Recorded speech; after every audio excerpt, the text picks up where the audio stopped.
Hello, everyone. I'm hoping you're having a wonderful weekend. I'm excited to see you tomorrow. I did have an amazing weekend, but I committed a crime this weekend, guys. You just won't believe that I did that, but I'll tell you about it in the middle of the video. And يعني I hope أنا مش بستفزكم بس I think I am. But looking forward to see you tomorrow. And as mentioned in class, this video, I'm recording it because on Thursday we didn't really have a lot of time to go over the material we should have gone over. But honestly, I'm just so glad that we spent that time on the observation and you guys actually understood the material and everyone was able to do it. This was a huge, huge, huge plus. So I'm so glad about that, but we have material that we have to finish as well. So this is just a video to help introduce you to the different concepts. So when you come to class tomorrow, you are able to understand what I'm saying. It's not like your first time hearing everything, and we could spend more time practicing in class rather than like learning about things for the very first time. Alrighty. So I will spend 7 seconds, waiting for you to bring your notebook over, bring a pen, bring a pencil, and as always, we're gonna write notes together. So bring it over. I'll spend those few seconds, 7 seconds.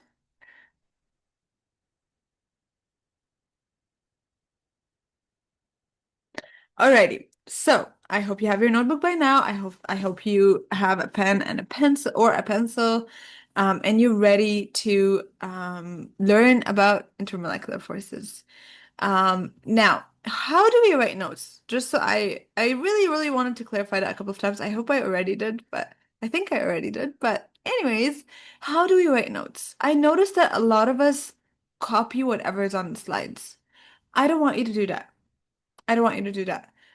How we write notes is I want you to write the explanation.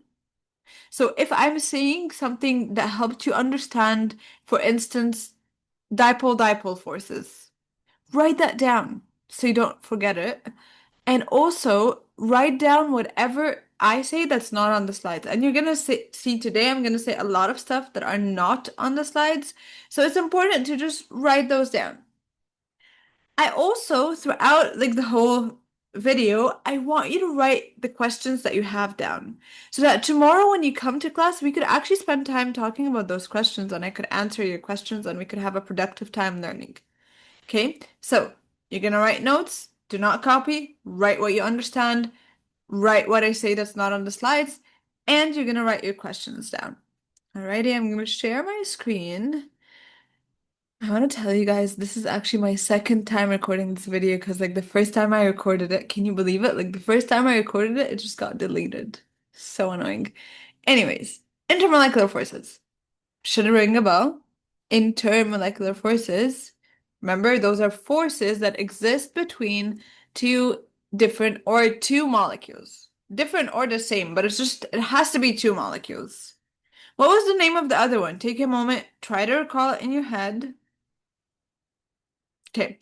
Other one was intramolecular forces. So intramolecular forces, they are forces that are within the same molecule.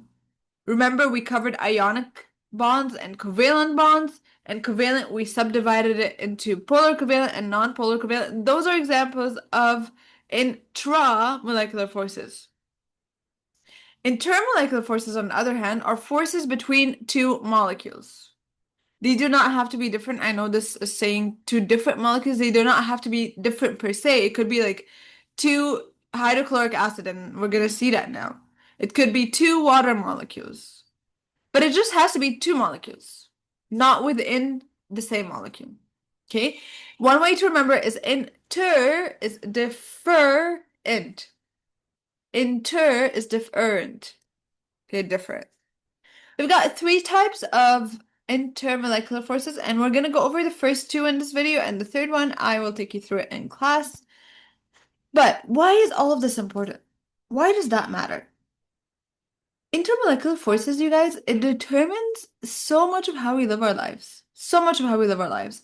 Our bodies. The DNA, how the DNA operates, for those of you who are taking biology, the way our DNA is twisted, that's determined by intermolecular forces.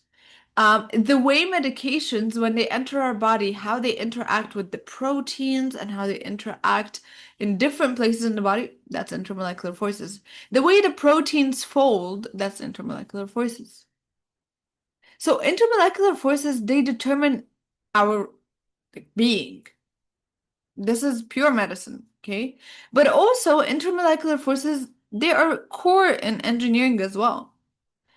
All the materials that we use, we have to know the intermolecular forces in them. For instance, that's cement, if that's any building material that we use, any rods that we use, we have to know the intermolecular forces because that's going to affect the properties of that like compound.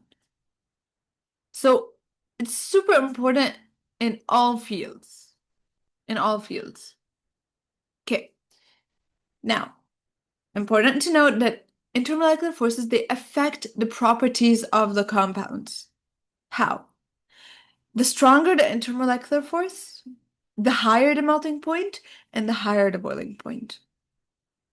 So the more intermolecular forces or the stronger the intermolecular force, and you're going to know what stronger means when I talk about all intermolecular forces, but the stronger the intermolecular force or the more that I have of the intermolecular force, the higher the melting point and the higher the boiling point. Why? Think about this. If you have a friend and you're super close with that friend, you share with them all your secrets, you're very honest with each other, it would be really, really, really hard to break that bond between you. But if you have a friend, you guys still know each other, you see each other in school, but you're not really that close. It would be really, really easy to break you guys apart. So, same with intermolecular forces. The stronger the intermolecular force, the harder it is to break the molecules apart from each other, which will increase the melting point and it will increase the boiling point because I need more energy to move them further apart. But when the intermolecular force is not really that strong, it's a lot easier to pull them apart. So that would lower the melting point and the boiling point. But notice I'm saying increase or lower, increase or decrease. What I'm referring to is that one of them is going to be higher than the other. I'm not saying that the temperature, like there is, as if there's a baseline, I will increase that baseline whenever I have intermolecular forces. Okay. Alrighty. When I have stronger or more intermolecular forces, this means the substance is more likely to be in a condensed state. A condensed state just means that it should be a solid or a liquid. It will not be a gas. It will not be a gas if it has strong intermolecular forces because a gas is very dispersed. It goes everywhere.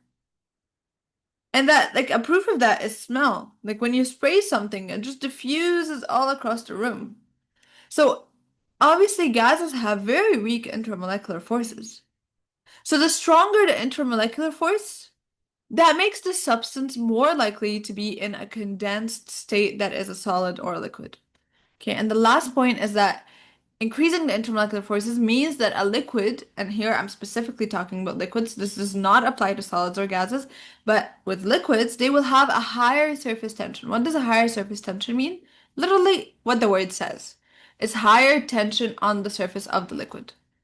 I don't know if you guys ever saw that insect that like walks on water. Um, it's able to do that because water has a surface tension.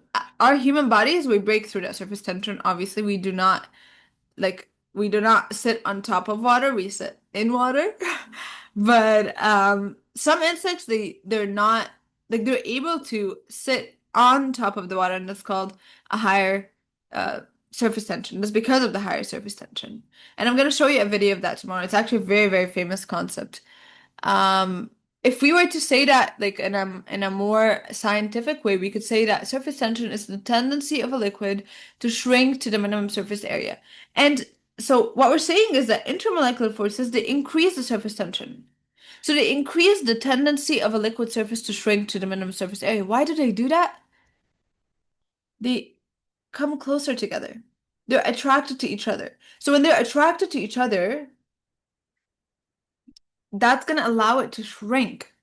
If they're further apart, if they're not really that attracted, if they're not really close friends, if they're further apart, it's a lot easier for them to take up more space. They're gonna need to be separate from each other. But if I have intermolecular forces, theoretically, I take up less space because I'm closer to the other molecule. Alrighty, three types of intermolecular forces that we have. We've got dipole, dipole, and I really, really hope the word dipole rings a bell right away. Dipole, dipole moment, the arrow, just grab my annotate tool. The arrow, I hope that's all familiar to you. It's not your first time hearing this.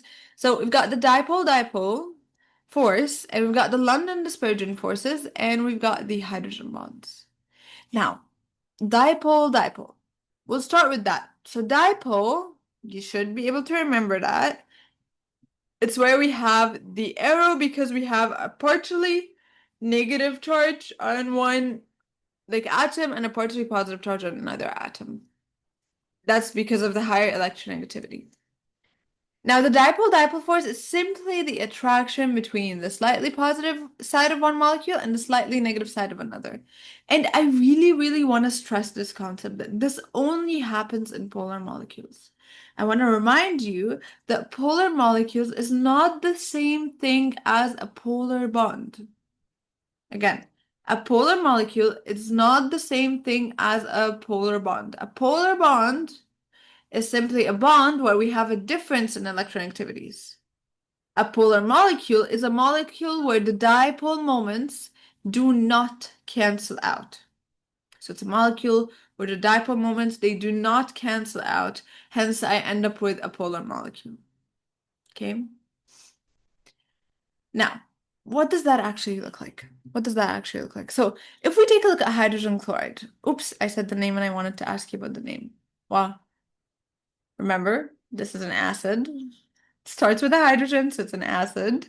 It doesn't have a polyatomic ion, so all I do is I put hydro at the beginning, and then I take part of the nonmetal, so chloro, it'll be chlor, and then ic acid. So hydrochloric acid, so hydrochloric acid. Okay.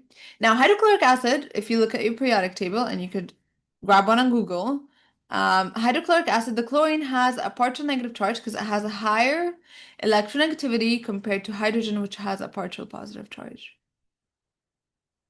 Now, what happens is that partially negative charge on the chlorine, it attracts the partially positive charge on hydrogen. It attracts the partially positive charge on hydrogen like a magnet. Now, please make sure you're using your terminology correctly. So in this case, I keep saying partial, partial, partial. Because if it wasn't partial, what kind of bond would that be? Remember, if it wasn't partial, that would be an ionic bond. An ionic bond is a bond between a fully negative charge and a fully positive charge.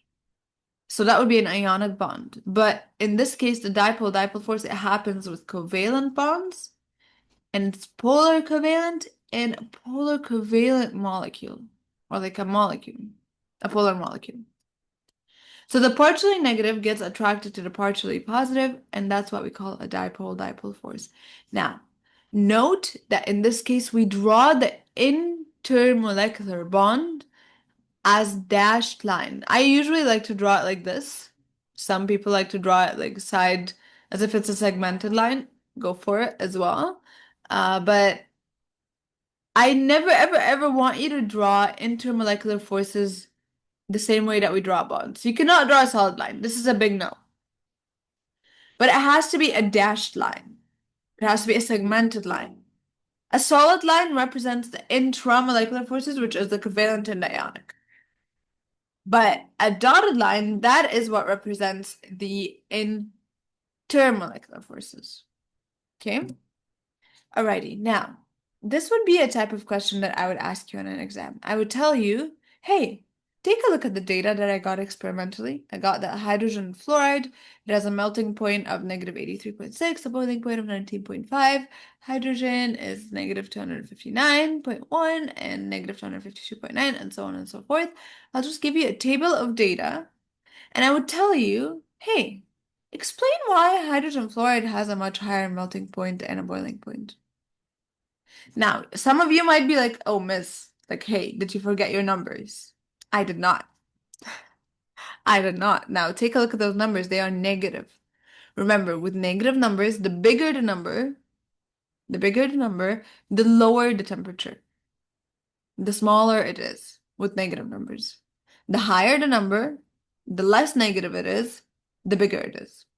Okay. So in this case, negative 83.6 is bigger than negative 259.1. So it has a higher melting point. And of course, a positive number is definitely off the charts compared to a negative 252.9. It's much higher. So in this case, it's saying that the hydrogen fluoride has a much higher melting point and a much higher boiling point compared to hydrogen gas, which is what makes up the hydrogen fluoride. It's part of the hydrogen fluoride and flowing gas, HF. They're both components of HF, but they have a much lower melting and boiling point. And the reason being in this case is that we have those dipole-dipole forces. If I draw the hydrogen fluorides, and maybe while I'm doing those drawings, I'll tell you guys my secret or my crime. So this morning I went on another 5K run. It was so nice. It was really, really nice. But the crime is not that. The crime is that, are you guys ready? Wait. The crime is that I actually ordered fried chicken after the run. Guilty pleasure, guys. Fried chicken. But I have it like once a year. I do not have fried chicken more than once a year, but I really, really wanted it today. So I had it after the run. So for me, that's a very big crime. Lame, I know. Very lame. But hey, how do I keep you guys entertained if I'm not lame? Alrighty.